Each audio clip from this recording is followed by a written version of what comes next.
When a young man kills much meat, he comes to think of himself as a chief or a big man, and he thinks of the rest of us as his servants or inferiors. We can't accept this. We refuse one who boasts, for someday his pride will make him kill somebody. So we always speak of his meat as worthless. In this way, we cool his heart and make him gentle. That's a quote by an anthropologist who was visiting the Kungsan tribe in Botswana. The quote I found in Chris Ryan's book, Civilized to Death. So this tribe, the Kungsan in Botswana, have these traditions that remind all of the individuals of the tribe of the importance of the collective, of remaining a cohesive unit and not focusing too much on individual success. Because, of course, in a tribal setting, your success as an individual is inherently dependent on the success of the tribe. We humans, we are not incredibly gifted anatomically when you look at us compared to the rest of the primate world, the rest of the mammalian world. We're not incredibly strong. We're not incredibly fast. We don't really have, we have to manufacture weapons in order to be able to be carnivores and take down animals. We did discuss, if you read the running, you listen to the podcast on walking and running, about persistence hunting and how our endurance is really one of our biggest strengths. But other than that, we as humans are not incredibly impressive as organisms. We're not incredibly intimidating. So really, the other key survival attribute for us comes from collective knowledge and collective effort. We really are group beings. The ability to take down animals also really relied on our ability to work as a team, to not only go after the animals, but, to be able to share knowledge of tracking, of, species-dependent information, of behavior, passing down this knowledge generation to generation. And then also, when it comes to working with weapons to take down animals, the ability to outnumber animals and kill at a distance with rocks or bows and arrows or spears makes us a little bit more dangerous than if it's just one of us. Having this strength in number really played to our advantage. If you think about a group of us all with spears trying to take down a lion versus one of us with a spear, the lion's got a pretty good idea who's throwing the things at him, who's pissing him off. But just like a herd or a school of fish provides confusion for a predator trying to attack it, us being in these bigger groups and having the ability to kill at a distance with weapons and things, we provide this chaotic environment, which becomes especially important for us and our ability to take down animals. That's just one example of how we depend on groups, but of course, all hunting thereby would rely on people at camp or people foraging for berries, for tubers, for other foods that were going to help to supply us whenever hunts were unsuccessful. We're depending on other people to create the bows and the arrows. So really, hunting and gathering was a sort of divide and conquer strategy that was possible because we had these large groups of people anywhere from 50 to 150 individuals in a tribe, and we were able to begin to sort of specialize the labor and say, okay, you're going to go take care of the meat, I'm going to take care of the veggies, and somebody's going to help build my house, and on and on and on. Now, the Kung San have a special way of reminding the individuals in the tribe that they are dependent on each other and keeping everybody in check and not, getting wrapped up in their own ego. And this is all with this tradition. I don't know how to pronounce this tradition, but Hexaro maybe? Hxaro. But essentially it's this gift-giving tradition, and the men will trade arrows. Now, when they go for a hunt, the credit or the glory for the hunt, for the kill, is given to the owner of the arrow, the first arrow, to hit that animal. And the responsibility of distributing the meat throughout the tribe is given to that owner of the first arrow. But because of this whole tradition of trading gifts and trading arrows, whoever shot that arrow might not be the owner of the arrow. So it's a way of reminding whoever is making that glorious shot that's going to feed the tribe that they are also dependent upon the others. Because not only did that arrow maybe come from someone else, but that person who gave it to him might have gotten that arrow from an elder or something who had crafted the arrow.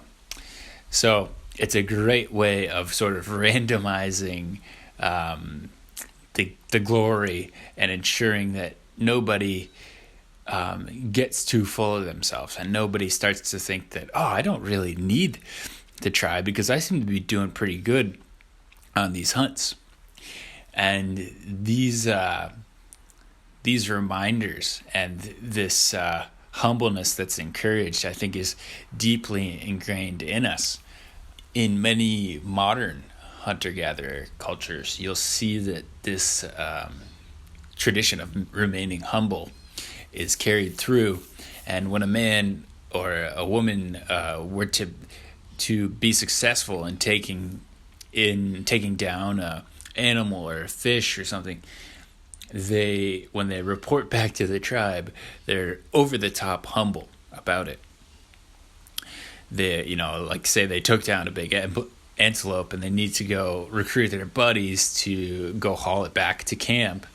They basically are like, man, I took down this measly little antelope. There's barely any meat on it.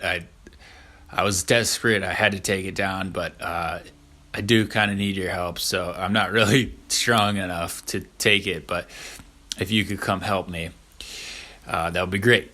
Recruits his buddies, and of course, when they get to the animal, it's this hunk of meat. It's huge, muscled up. And it's some so it's a big prize. But the reason that they do that is because they don't want their buddies to think that they're full of themselves, and they don't want their buddies to think that they're too good for the tribe. In many cultures, as soon as that person starts to get overly confident in their ability to take down animals to supply the tribe will see that as a threat. They'll see that, this they think that they can rely without us. They're getting too caught up in their own story of glory and being able to supply, and they're forgetting about their dependence on the rest of us. And so, there's efforts to remind them, and eventually if people get too wound up in their own story, they'll be pushed out of the tribe. So in these cultures, people are very humble about their successes because they don't want the others to think that they're getting a big head on them. And I think that this is really interesting to see that humbleness and that reliance on the collective and an understanding of interdependence is really our default state as humans. Yet, in our current culture, we are taught to ignore this. We're taught that this is just some communist ideal that's not practical, and that we need to go the other way. We need to be fiercely independent, watch out for ourselves, get ours, and forget about the rest. That really having community and sharing is just for hippies hanging out in the commune, and that can't work on a big scale.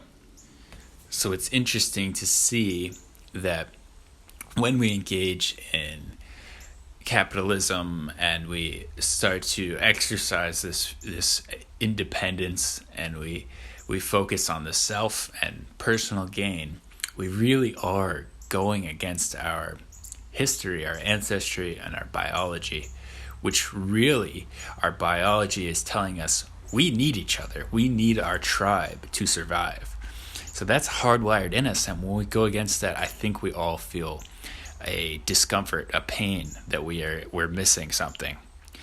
Of course, I think a lot of people are thinking about this idea of tribes and how we can tap into that urge and need for tribes in a modern age when we have huge populations and huge urban centers where there isn't much of a sense of community. We've gone far beyond the sort of upper limit of tribal size of 150, and so it's an interesting question of how do we form these smaller circles, which we inherently need biologically and psychologically in a world where we've got huge populations.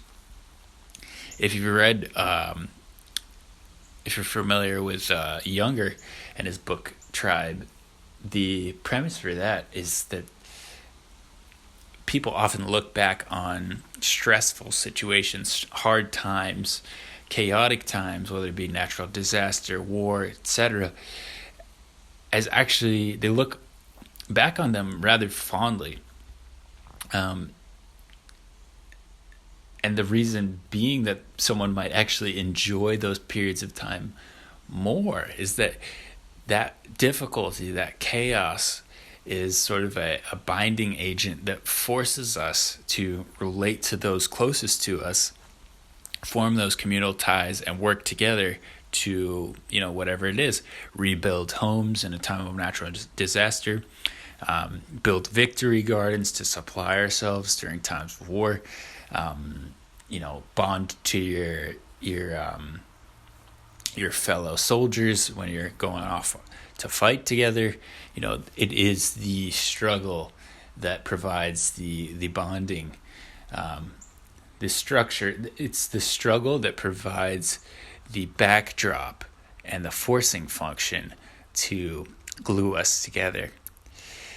Now, of course, there's in modern life, there's less of these forcing functions, these needs to struggle, than there might have been in prehistory, and hence we don't have the immediate need to rely on each other, and thus I think it becomes easier for us to fall into the trap of thinking that we can get along on our own. Wendell Berry has made some really amazing points in his book Home Economics, where he talks about kind of how our culture has mistakenly prioritized and romanticized the idea of independence at the cost of community. He makes the point that our model for young people is to do well in school, so that you can get into a prestigious school that usually is, if not hours away from home, maybe in another side of the country, and maybe several states away. Go to that prestigious school and then get an amazing job at a big firm, a big corporate company in a big city, and get an apartment by yourself, pay off your debts, get a bunch of cool toys, get a nice car, get on the grind, make some money, and eventually buy yourself a house. And he's making the point that actually what we've created is kind of an open loop, that we romanticize going off, leaving behind the community you grew up in, going to educate yourself, and then working for the benefit of only yourself, rather than encouraging people to go off, get educated, learn, and bring those skills and that knowledge back to the community that you came from. That's kind of, he's arguing, is what we need, is to have more of an emphasis on contributing to the smaller communities that we come from, rather than abandoning them for the sake of benefiting big corporations. I mean, I think that's something that we need, both the communities need, small towns need, is that to have people coming back and working to make those places better. And it's also something I think we need psychologically as humans, as individuals. We need to feel like our efforts are going to something larger than ourselves. And I think many people that move to big cities, they have that sense of disconnect. And if you're alone in your nice apartment, away from your family and the community that raised you, then what are you working for other than yourself?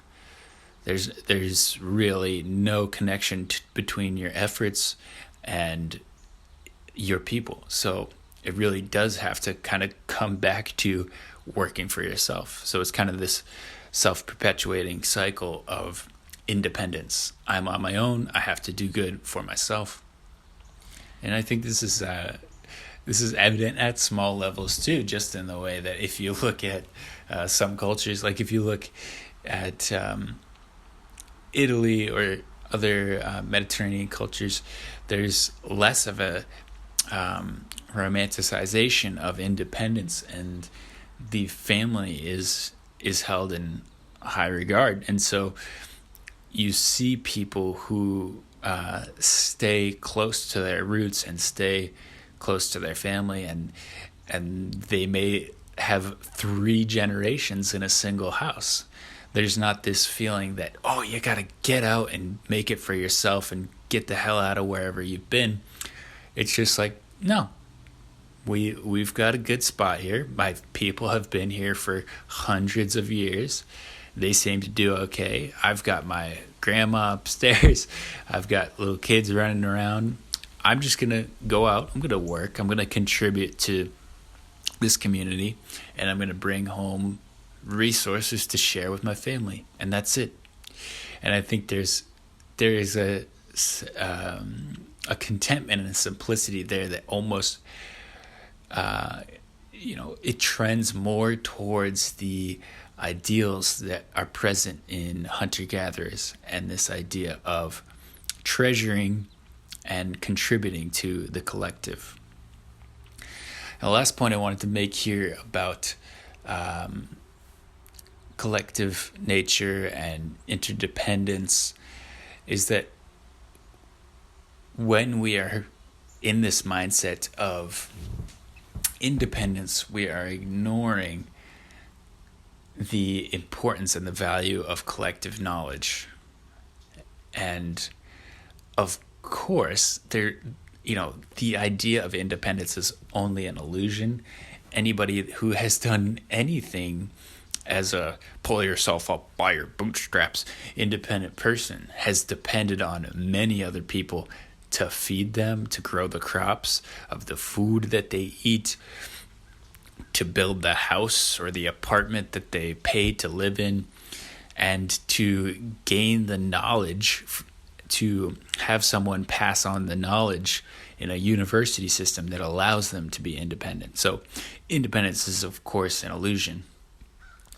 And when we believe ourselves to be fiercely independent, we ignore the strong value that comes from collective knowledge and passing down understanding, and the potential for creativity and innovation that comes from bouncing off ideas in a collective nature.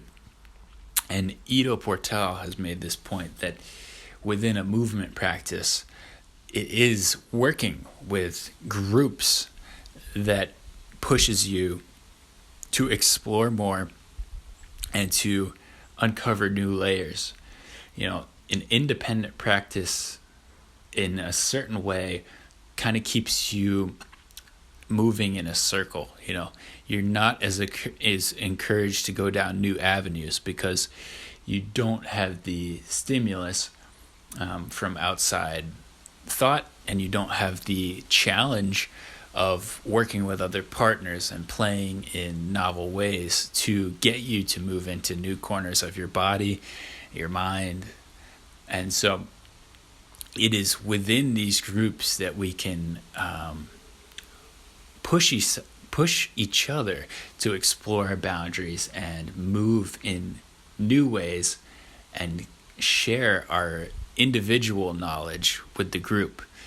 At the end of the day, I think it's just very important to realize that our biology craves this group structure, this dependence and contribution to something that is bigger than us, and to never sort of buy into the bullshit story about being fiercely independent, to kind of leave that behind, even if we are in a big urban place where there isn't that cohesive sense of community, to recognize that there are people in Iowa growing our food, growing our corn, that are helping us, and there are people that are engineering the water systems that allow water to come out of our tap.